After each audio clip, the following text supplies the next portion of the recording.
Amobi. This is an Oriki whose meaning is very similar. In fact, the same thing with the Oriki Amoda. Let us break it down. We've got the words mo and bi.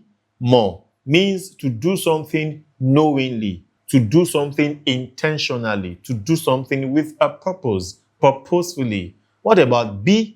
Simple. It simply means to give birth to born, to bring forth something to life. Amobi is therefore ọmọ tí a mọ̀ọ́mọ̀ bí, the child who was born purposefully, the child we give birth to with a purpose, the child we deliberately decide to born. So this is the name we give to a child to remind that child that his being here is because there is an intention. You were not born by mistake. Amobi ni ọ́, amọ̀ọ́mọ̀ bí ọ ni. We did not just accept whatever it is that we were given by Olódùmarè. No, you were specially born, deliberately conceived.